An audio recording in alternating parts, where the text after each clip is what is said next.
Welcome to the energy revolution, turning world politics on its head.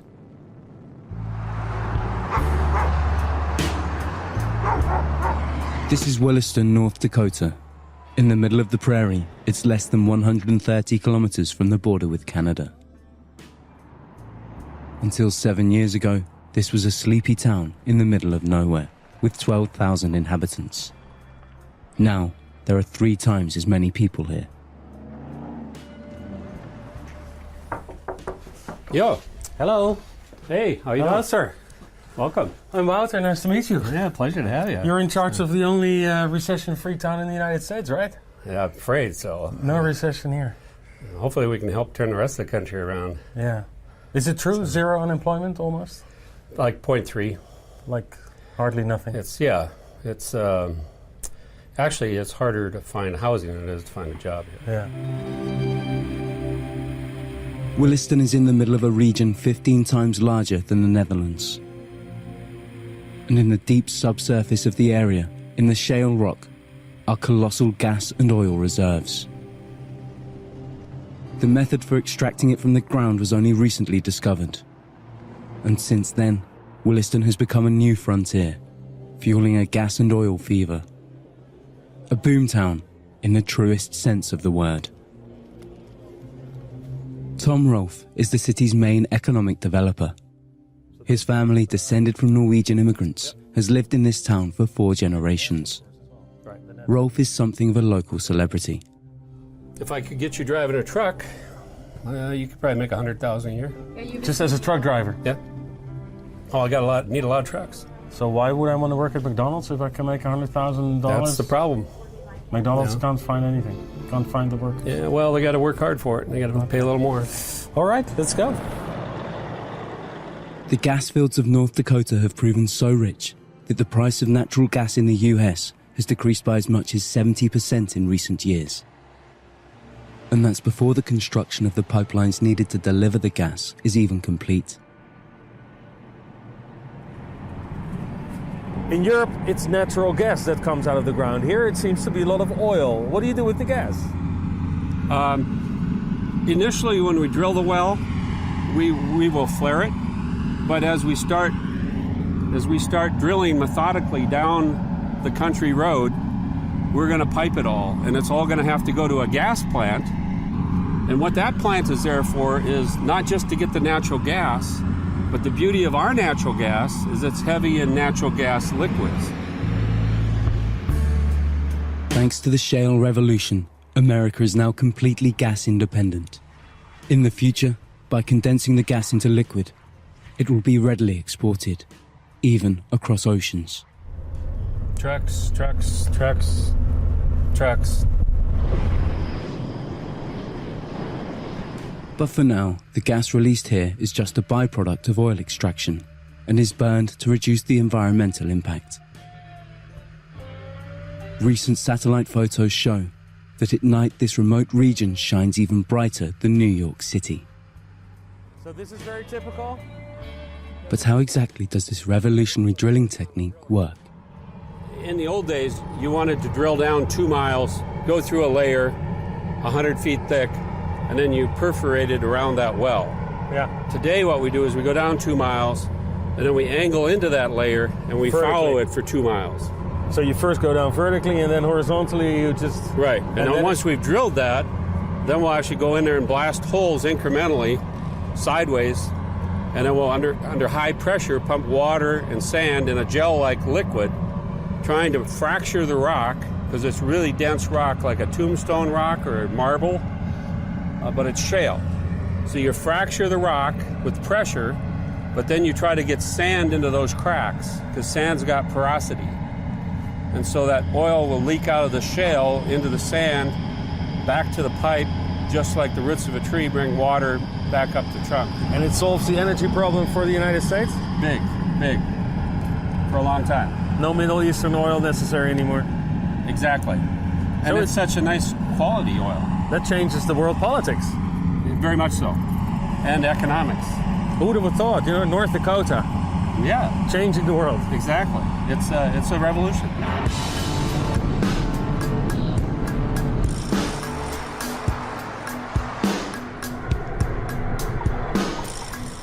is een absolute revolutie. It's an absolute revolution. It has enormous consequences. This is a game changer, a major shift in American politics and economics, with major geopolitical consequences. A superpower wants to be independent in the field of oil and gas.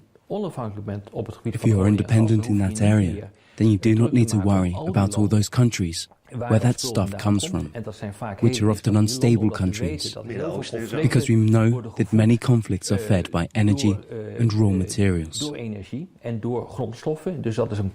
That's an enormous conflict, and you don't need to worry about that. These conflicts can be left to others, to Europe, for example, and your own country itself can focus more on the challenges for its own interest, like China. Rob de Wijk is the Netherlands expert on international relations. René Peters of TNO is one of its greatest gas experts. Basically, shale gas is the same as natural gas. It is only in a more difficult layer. Where is shale gas to be found worldwide?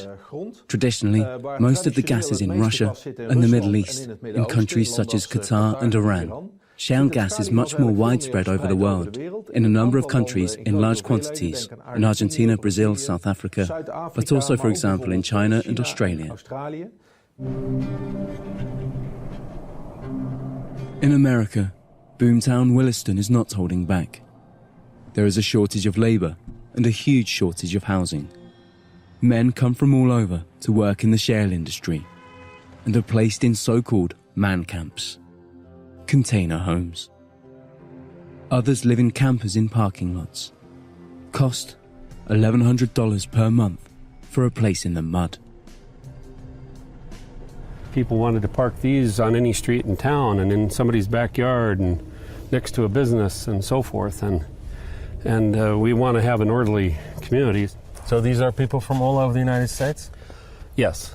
We have a saying here that, if when you're leaving Walmart and you want to find your car, you look for the North Dakota plate, because there's fewer of them than there are from every other state. It's full-blown shale fever. A patch of soil that until recently cost a few dollars is now worth hundreds of thousands. House prices in this remote town now rival the ones you'd find in central New York. A one-bedroom apartment costs $3,000 per month, unaffordable for most. There's 500 people here. 500 people in this spot. We shouldn't have to suffer. We shouldn't have to suffer when the government is making trillions of dollars. But the city is building apartment. You bet. At $3,000 a shot. Well, it's going to be supply and demand. I mean, until you don't rip people off. Well, people do. There's no one building here. There's no one making it so we can have homes. We're iced up. Our water freezes. Yeah. We have children. I have a little one. We're iced up all the time. Our pipes break. Yeah. We're cold. Yeah. We're tired of it. We've been doing it for 3 years. Her point is we're making the trillions of dollars. But she's here to make the money, and she said she makes big money, but she still calls it hell on earth. Well, if she wanted to go to heaven, she should have stayed where she was, I guess. But she wasn't making any money.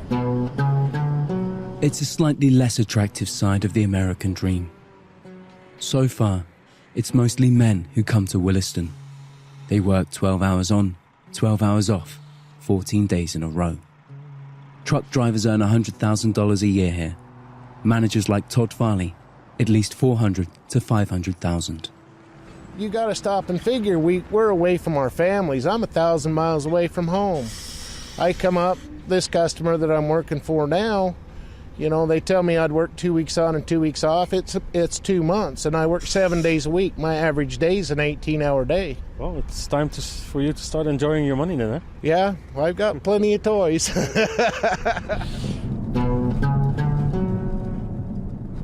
Waitresses in cafes and diners easily pocket tips of $800 a day.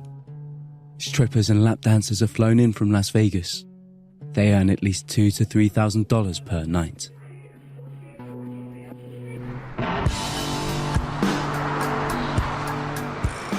In red, you see oil, in blue the gas. The dark color is unconventional, let's say the shale oil and gas. So you see where America had merely a decreasing oil and gas production in the recent decades, and that they have an increase again in both oil and gas production in the last decade. This is mainly due to the unconventional oil and gas, shale oil and gas, which is booming at the moment.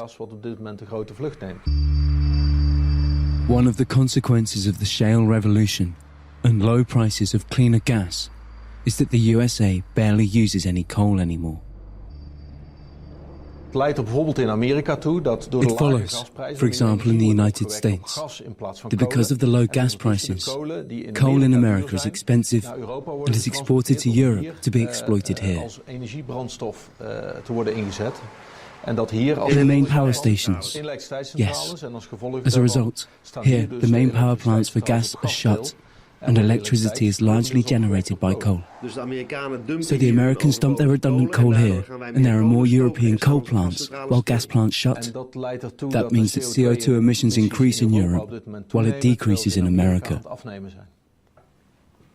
That is a peculiar development. Yes, that means that a country like America, which has never signed Kyoto, realizes a reduction of CO2 emissions, while Europe, with its strong drive to realize CO2 emissions targets, achieves the opposite. The shale gas revolution in America is compromising the greening of energy in Europe. Since the gas deposits became exploitable, American coal exports to Europe have increased fivefold. The question is, what do the environmental lobby think of this revolution? Greenpeace doesn't believe that shale gas is the solution. Shale gas leads to great problems for the environment anyway. It is still a fossil fuel. Furthermore, methane leaks are released when shale gas is obtained by drilling. Besides that, we do not need this fuel. In the 60s, man poked holes in the crust of the earth in a number of inconsiderable places. The result was amazing. Powerful rays of energy spurted up, natural gas. And when it was measured, the stock in the soil was as breathtaking as to be so great that nobody in the country dared to mention the figure. Natural gas is a flame that leads to a new period of comfort and prosperity.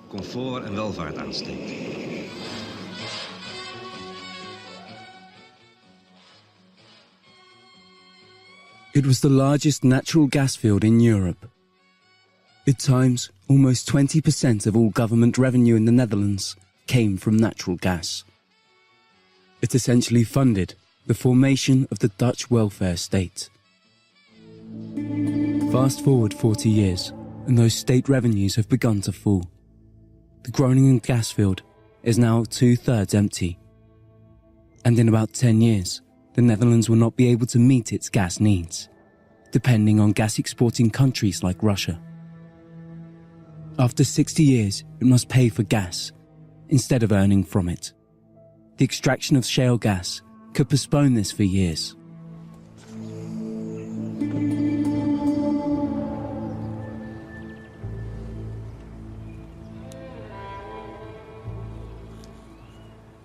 The first thing we fear is massive climate change.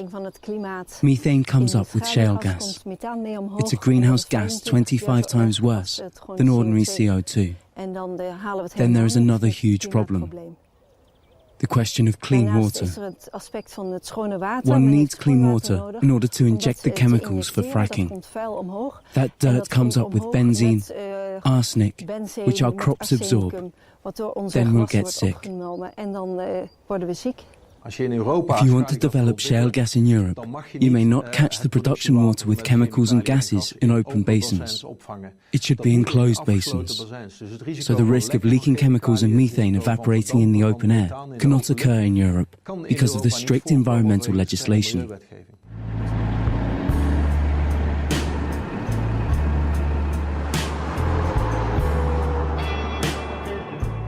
If you don't try something, how will you know that it doesn't work? Well, we're listening to the environmentalists. Yeah. We shouldn't? I deal with them. I have dealt with them in the past. And it's like talking to a rock on the ground. They get something in their head and they put blinders on. They don't want to listen. They don't want to listen. They don't want to try nothing. They say, oh my gosh, look at what they did. Well, learn from other people's mistakes, but don't stop going forward. I mean, that's part of life. Everybody, you stumble, you fall, you going to quit walking? Back in the US, it's full steam ahead. Once a month, there is a job market in Williston, which is always packed. Sir, can I ask where you're from? California. California. Looking for a job, obviously. And I know they're here because I was here last year and I worked, rolled into town 3 days later. I was working today. I'm looking to beat that record on the job today. How many % of the people that are here right now will walk out with a job offer today? Boy, it's hard to know, but I would say, we probably need to hire everybody that's walked in the door. So if we can find them the right job, pretty much, yeah. That you'll find it. Probably biggest issue is where they're going to live. So did you guys get lucky? Well, yeah, I think we did. We got lucky with this one company, and they gave us what they call a letter of promise, a hiring letter. So now we just basically wait to see when they call us in and take a drug test. Where are you from? We're from Florida, actually. Florida. What are you doing here in the cold? We're trying to get gainfully employed. Since the housing market took a downside, we're trying to do what it takes to survive right about now. Gas is now so cheap that US companies have stopped producing in low-wage countries, such as Mexico and China. The low energy prices make it more attractive to produce back home. We already know that a lot of wealth will come to the United States because it actually becomes a sort of energy paradise. We know that almost $100 billion in economic activity is created. It is definitely a Viagra for the economy, with enormous consequences. It's undermining the competitiveness of large European companies. Recently, the bosses of companies like Akzo, Noble, DSM, BASF, Shell, and Dow Chemical have not dismissed moving to America for lower energy prices. They say that nowadays the price differences between America and Europe are so big that it is difficult to make more profitable investments in chemistry in Europe. In any case, the companies will not choose Europe for new investments, as in the long run, the gas price is not expected to decrease anytime soon. Because America no longer requires the Middle East and North Africa for gas and oil, the problems there are shifted onto Europe, because Europe is still dependent on those areas for energy. This is about our future energy utilities. This is about how we can keep up the economy in our country, for now and for the future. This is about the safety of Europe, in connection with what is happening in the Middle East and North Africa. There is a direct relationship. It is a very complex problem that for once has to be addressed integrally. If you don't do that, you lose. So we're on our own. And at the same time, you see that European forces are phasing out. This is what many politicians absolutely don't realize. And that this is going on at this moment with enormous implications for the security of Europe.